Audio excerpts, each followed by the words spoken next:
an ear on what they're saying and what they're doing, and to see if in fact they are getting what we want them to get out of it. But for the most part, they don't need us at this point. They needed us at the beginning to show them how to slide things around, but now they're getting the hang of it. And there's just 2 more pictures that show them working on it. Beginning sound. And this is a beginning sound sound. activity there.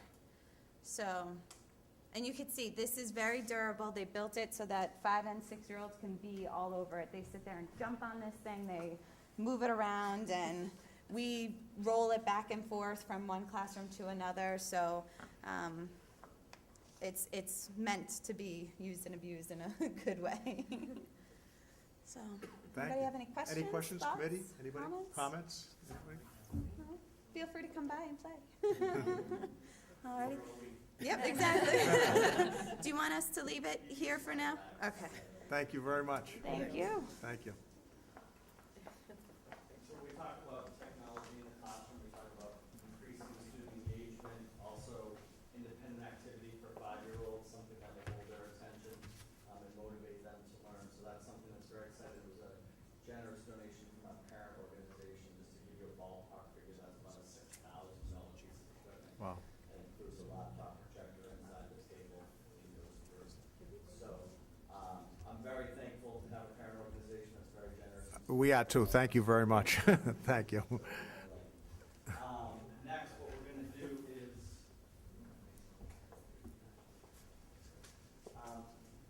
last year, one of the goals of the school committee in the district was an iPad initiative. Each school was awarded an iPad card. So I thought it would be somewhat fruitful to have at our school, Gretchen Shaw, who's our art teacher, applied for the iPad card and was awarded the iPad card. So after installing and getting everything set up, we finally have the card in, we're up and going. So she was going to take a few minutes just to show some of the things that she was looking to do with her art program and throughout the school. Thank you. Which side do you I don't even know. This is a bad idea. I don't even know how to open it. Oh, there it is. So I didn't want to give them to you ahead of time because I figured like the kids, you would have them open and be Yeah, not playing all with the them. kids. So I was given this to look at over the summertime and find different apps to use in my classroom and apps also to use in the core curriculum because I have built in a few times during the week where teachers can come into my classroom and bring their students and we can work together, team teaching on the iPads, whether it be something they're doing in science. I know Miss Callanan, the 4th grade teacher at the school, she's really interested in doing something with circuits right now, so we're going to be working on that this week. Thus far, because the iOS 5 updates took us a little while to get this all settled, I really have only done an introductory lesson with the students where they're, putting their name into notes, doing a little bit of typing, going to calendar, putting their birthdays in, using the photo booth and learning how they can save pictures and save it to their settings. So just a little bit of the basic functions that I've done with them so far, but I'm hoping this week, tomorrow actually, to get started with some of the other apps. So what I've done, it's not showing. Okay. I wanted you to be able to kind of check out what we're doing along with me. So I have 2 iPads here because my iPad that I use, You can just switch that. is it working? Here we go. This is my iPad, so it has a lot more apps on it. So far, we only have the free apps downloaded to the ones that you have. So I'm going to be showing you those, but I also had a few paid apps that I wanted to show you too. So on your iPads, if you go to the second page, slide it over to the second Even if I know page. how to use this, there's no sports on here at all. There's everything but. I have everything in folders. I'm just going to take a seat. So at the top, there are folders, and I made one called Great Artists. So if you just tap on that with Wait a your minute, finger, I got that. it looks like this. We're going to go into Kandinsky. I don't know any of them either. Who? Kandinsky? Did you find it? So this would be something I could do with actually any grade level, because Kandinsky has a lot of different types of artwork, but I don't believe we can go into biography because you have to be linked to the internet. We Yeah. can have, I have that in my classroom, but we can go into the gallery because those are permanently saved. And as you can see, there's a variety of different images done by Kandinsky over his lifetime that I can have the kids scan through. We can pick out certain ones. For instance, if I'm teaching maybe 5th grade, more abstract ideas, because a kindergartner really wouldn't get what abstract art is. I could go into this one here, which is an abstract cityscape. So if I wanted them to take a peek at what Kandinsky did and then maybe compare that to another artist like Monet, because I have a folder of Monet, we can compare the different types of landscapes right here on this. Whoops, I just clicked out of it. And the arrows at the bottom bring you back. Oh no. Is it because I'm moving this? I haven't used this yet. Okay, there we are. All right. And then also just getting into abstract art, repetition of line, which is part of my curriculum, repetition of lines and shapes, overlapping shapes. This I chose as a good one, Composition 8. So that's just looking at some artwork and looking at some master artists. There's some more in this folder that are paid for, so I might be getting some of those as the year goes on. But what we have so far for free apps, there's a pretty wide variety of artists that I have so far on there. There's another app I would like you to go to. So if you go to Tools to Create. Tools to create. You just hit the button, hit Oh, the okay. on off button. So, yeah. I'm sorry, I'm Oh. forgetting. We're not all on the same page here. Wait a minute. Tap on, there's a little home button on the side of your screen, and that's how you get back to the home page. So there's a folder that says Tools to Create. Tools to create. Just tap on that folder. And in there is something called Art Doodles. I'm gonna go to, let me see. This one I thought would be great for the younger grade levels. I do a lot of work with Keith Haring as an artist. I don't know if you know him, but Keith Haring's work and Henri Matisse. And this app is really cool because it has, if you click into, let me see what one it is, the one where you see the shape in the middle there. If you tap onto that, this one would be great for doing Matisse cutouts. Like if we were doing a project on Matisse and I wanted them to do a lesson with the iPads and create a Matisse piece, and then later on we did a cutout work or a collage. If you skip through, there's tons of different shapes. Matisse uses a lot of these leaf type shapes. With the plus sign, they can increase the size of it. They can use this little arrow button to rotate it. They can also, if you go through, you can pick out different shapes that you can use. You can make the size smaller if you tap on them, or larger. And you can also get a background color too, like this. So if I wanted to make the whole entire screen colored, I could put that background color in there.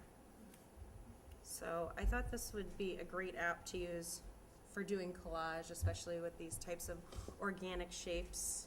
If you go back to the home, I just wanted to show you where it says create right there with the little dog head. This reminds me a lot of when I teach them about Keith Haring's work, and he does a lot of abstract action art, so he's just using the contour lines and the shapes of the body. And this app is great because it has the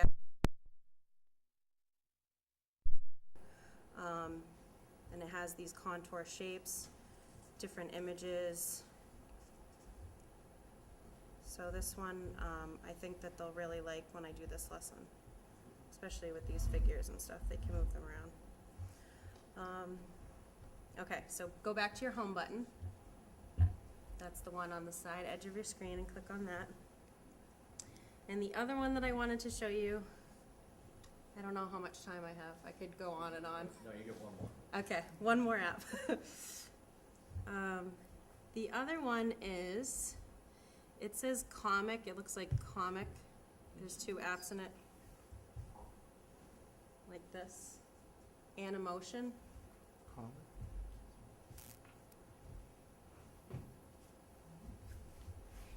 So if we go into Animotion, this is really getting kids to understand how an animation is made, cartoons, any of the movies they watch. It's really basic on this version, on this free version. They're not allowed to use any colors, it's just black and white. But the great thing about it is that they can go in and they can make these little people. Gary trying to do this. And they can move these people around doing into something here. screens. I'm trying to move my Shit. guy right now. So you move it with the little yellow dot, but then you can move the arms around.